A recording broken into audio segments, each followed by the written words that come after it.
Zee 24 तास एक पाऊल पुढे। नॉर्दर्न आणि ईस्टर्न ग्रिडमध्ये पुन्हा बिघाड झाल्याने उत्तर भारतात बत्ती गुल झाली। जवळपास 24 राज्यांमधली वीज गायब झाल्याने रेल्वेसह इतर अनेक अत्यावश्यक सेवा ठप्प झाल्या। उत्तर पूर्व भारतात जवळजवळ 500 ट्रेन्स खोळंबल्याने वाहतूक व्यवस्थेचे 3 तेरा वाजले।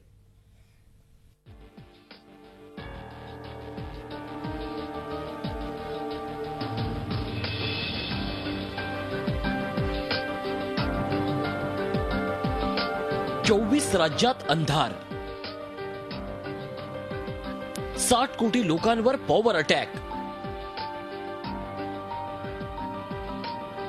500हून अधिक ट्रेन्स थांबल्या।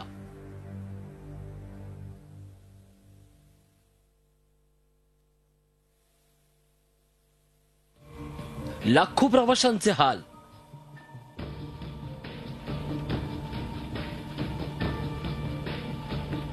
दिल्लीत चक्का जाम,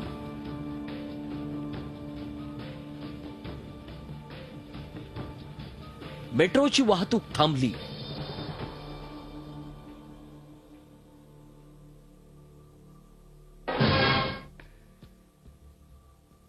ट्रॅफिकला लागला ब्रेक।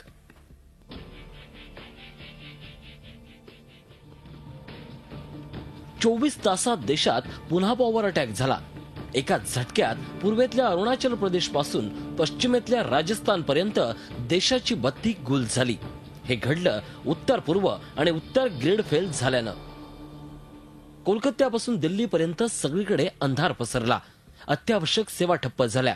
उत्तर पूर्वेच्या सर्व राज्यात अंधार पसरला। पूर्व ग्रिडमध्ये येणाऱ्या बिहार, झारखंड, बंगाल, ओडिशा आणि उत्तर ग्रिडमध्ये येणारी 8 राज्य जिथं सोमवारीही अंधार पसरला होता, या राज्यात पुन्हा पॉवर अटॅक झाला। जो राज्य अपने दिए हुए कोटे से ज्यादा बिजली खींचते हैं